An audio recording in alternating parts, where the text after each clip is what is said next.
자, 우리가 지난주에 나눈 것처럼 우리가 계명을 지키는 이유, 또 우리 집사님께서도 계속 기도해 주신 것처럼 하나님께서 우리를 구원해 주신 그 사랑과 은혜에 감사해서 우리가 예배하는 거고 또 계명을 지키는 겁니다. 그래서 오늘 하나씩 살펴볼 텐데 먼저 우리 5계명 말씀 볼게요. 출애굽기 20장 12절입니다. 같이 한번 읽어볼까요? 시작. 내 부모를 공경하라. 그리하면 내 하나님 여호와가 내게 준 땅에서 내 생명이 길리라. 아멘. 자, 여기서 공경이라고 번역된 이 히브리어 단어는 무겁게 하다라는 뜻이 있어요. 그러면은 이것을 넘치도록 존경한다라는 의미로도 우리가 볼 수 있는데, 성경에서 이 단어가 이제 명령형으로 공경하라라고 쓰일 때 그 대상은 오직 두 가지인데, 하나는 하나님, 또 하나는 부모님. 하나님과 부모님에 대해서만 이 단어를 사용하고 있어요. 그럼 이것이 무슨 뜻이냐? 하나님을 우리가 공경하고 예배하는 것처럼 마찬가지로 부모님을 공경해야 한다는 뜻입니다. 이것을 우리에게 잘 보여주신 분이 바로 예수님이세요. 예수님은 누구의 아들이시죠? 하나님의 아들이시죠. 그런데 집사님께서도 기도해 주신 것처럼 우리 인간의 몸을 입고 이 땅에 오셨어요. 그래서 육신의 부모님도 계세요.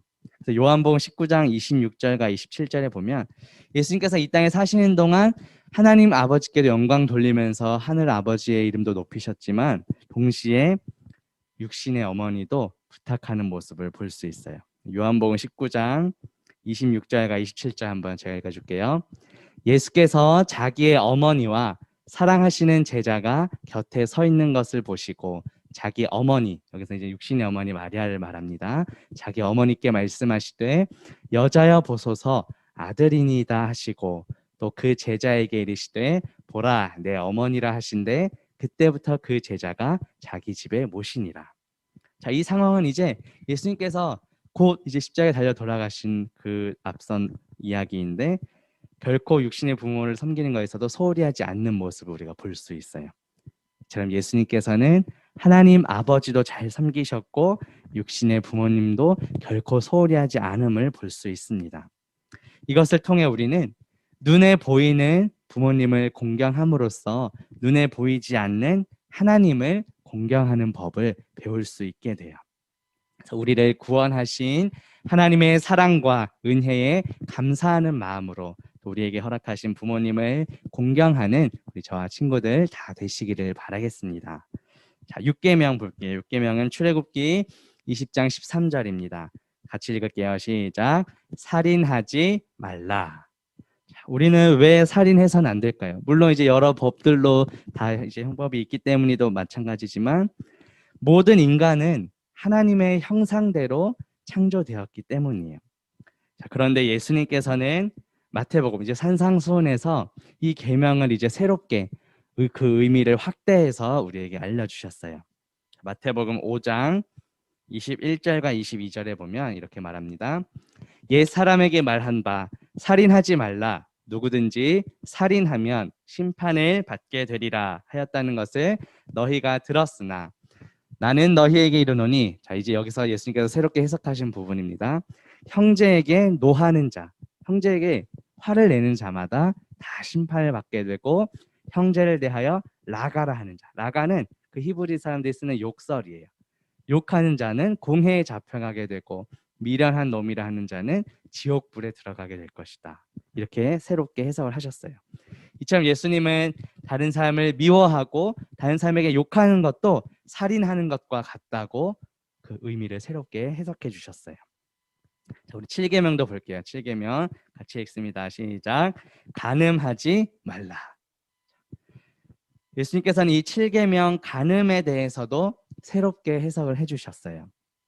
자, 원래 간음이란 결혼한 사람, 이 결혼한 것을 이제 전제해서 말씀하시는 건데 내 남편이나 아내, 이 배우자가 아닌 다른 사람과 성적인 관계를 갖는 것을 원래 간음이라고 합니다. 근데 예수님께서 어떻게 해석해 주셨나?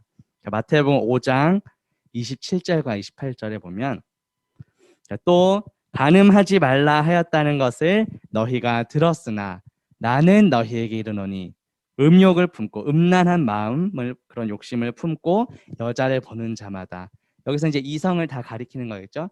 여자에게는 단 남자, 남자에게는 단 여자를 보는 자마다 마음에 어떻게 했다고 말하죠? 이미 간음하였다. 예수님께서는 그 마음의 음욕을 품고 이성을 바라보는 것 자체가 벌써 이미 간음한 것이라고 말씀을 하세요. 자, 그렇다면 인간은 너무나 연약한데 이 말씀을 어떻게 우리가 지킬 수 있을까요? 어떻게 이 간음의 죄를 우리가 극복할 수 있을까요? 자, 우리는 예수님께서 간음한 여인을 어떻게 대하셨는지를 보면서 그 방법을 깨달을 수 있어요. 자, 요한복음 8장 5절에 보면 당시 지도자였던 서기관과 바리새인들이 예수님을 시험하려고, 예수님을 올무에 빠뜨리려고 간음하다가 현장에서 잡힌 여자를 끌고 와서 이렇게 질문해요. 자, 이렇게 묻습니다. 모세는 율법에 이러한 여자를 돌로 치라 명하였거니와 선생은, 지금 예수님께 묻습니다. 어떻게 하시겠습니까? 라고 이렇게 묻자 요한복음 8장 7절에 보면 예수님께서 이렇게 대답하세요. 노란색 글씨만 읽어줄게요. 너희 중에 죄 없는 자가 먼저 돌로 치라. 아마 요 문구는 많이들 들어봤을 거예요. 예수님께서는 간음하다가 현장에서 잡힌 그 여자에 대해서 바로 정죄하지 않고 이렇게 말씀을 하신 거예요. 그 이유가 무엇일까요? 우리 인간 편에서는 아무리 인간적으로 노력하고 애를 써도 이 성적인 탐욕에서 예수님께서 말씀하신 그 의미로서의 간음을 벗어날 가능성이 거의 없기 때문이에요. 그래서 이어서 예수님은 요한복음 8장 11절에서 이렇게 말씀하십니다. 예수님이 여인에게 말씀하세요.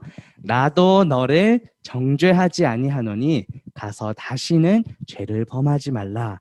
이렇게 말씀을 하세요. 이 말씀을 통해 예수님께서는 무엇을 보여주신 걸까요?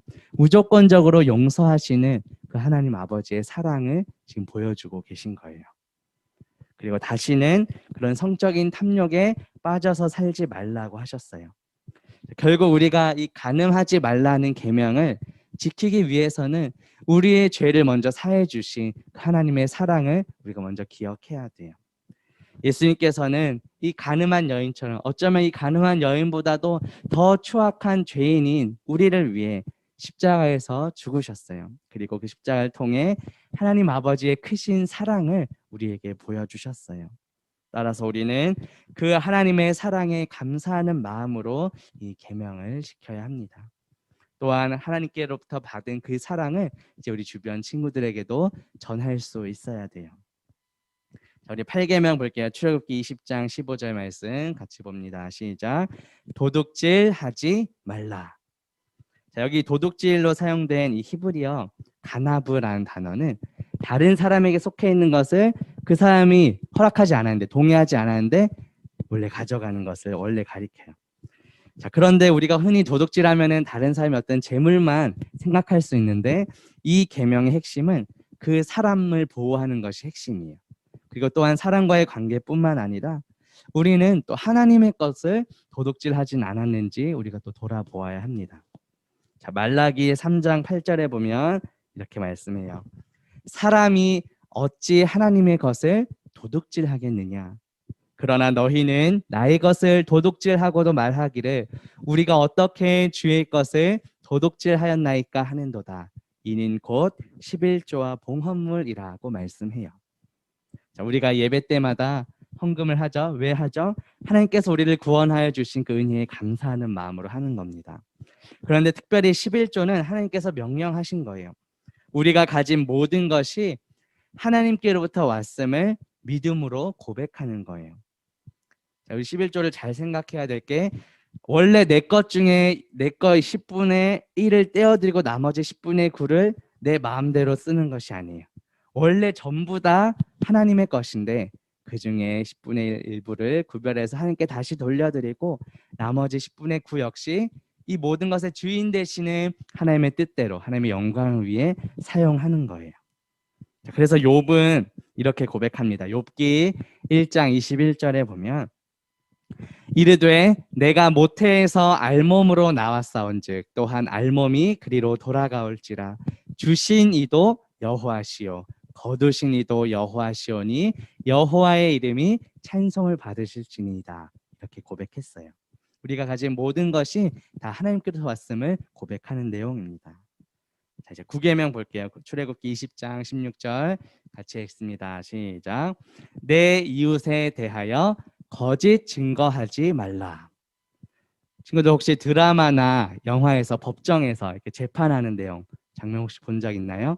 자, 거기에 보면은 여러 사람이 등장하죠. 뭐 검사, 변호사, 판사 많이 있는데 그 중에 증인도 있어요. 증인. 자, 증인의 역할이 무엇일까요? 증인은 자신이 알고 있는 것, 보고 들은 것을 있는 그대로 솔직하게 이야기해 주는 사람이에요. 그래서 그 증인이 말하는 증언에 따라서 유죄냐 무죄냐가 판결될 수 있을 만큼 아주 중요한 역할을 하고 있어요. 자, 그런데 가끔씩 사실이 아닌 거짓, 위증을 해서 억울하게 피해를 입는 경우도 종종 발생을 해요. 우리 예수님께서도 결정적으로 법정에서의 위증 때문에 십자가에 못 박히시게 된 거예요. 우리 마태복음 26장 59절에서 61절에 보면 대제사장들과 온 공회가 예수를 죽이려고 그를 칠 무엇을 찾았다고요? 거짓 증거를 찾음에 거짓 증인들이 많이 왔는데 그중에 이제 두 사람이 이렇게 말해요. 자, 예수님께서 이렇게 말했습니다. 내가 하나님의 성전을 헐고 사흘 동안에 지을 수 있다. 해가지고 이것이 신성모독이다 해가지고 결국 예수님께서 십자가에 못 박히시게 됐어요. 그리고 우리가 잘 아는 예수님의 제자 중에 베드로는 예수님 몇 번 부인했죠? 세 번이나 모른다고 부인을 했어요. 자, 그런데 이 계명도 우리가 생각해 봐야 될 게 그렇다면 단지 우리가 거짓말만 하지 않으면 이 계명을 우리가 잘 지켰다고 말할 수 있는 것일까요? 자, 우리 성경은 우리에게 단지 이 거짓말을 하지 않는 것에서 끝나지 말고 다시 말해서 거짓 증인이 되지 않는 것에서 그치지 말고 더 나아가서 우리의 진리 되시는 예수 그리스도를 전하는 증인이 되라고 말씀을 합니다. 그래서 사도행전 1장 8절에 보면 오직 성령이 너희에게 임하시면 너희가 권능을 받고 예루살렘과 온 유대와 사마리아와 땅 끝까지 이르러 무엇이 되라고 하시죠? 내 증인이 되리라고 말씀을 하세요.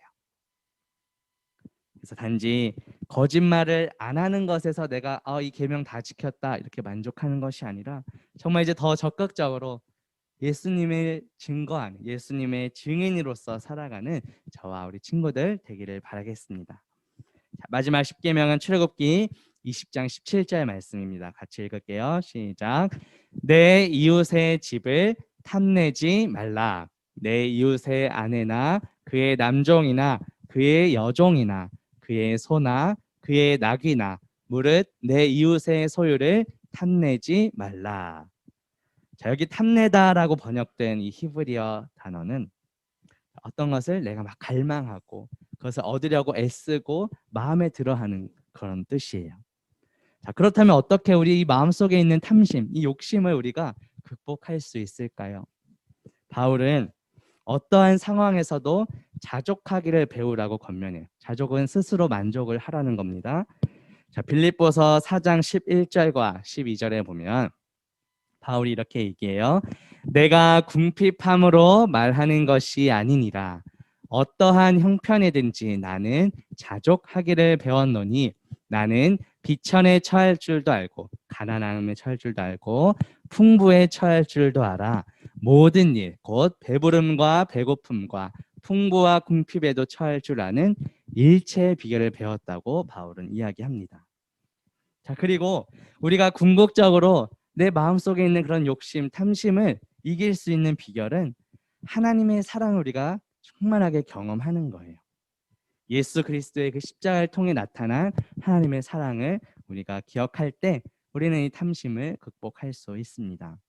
바울은 또 이렇게 말합니다. 갈라디아서 5장 24절에 보면 그리스도 예수의 사람들은 육체와 함께 그 정욕과 탐심을 어디에 못 박았다고 하죠?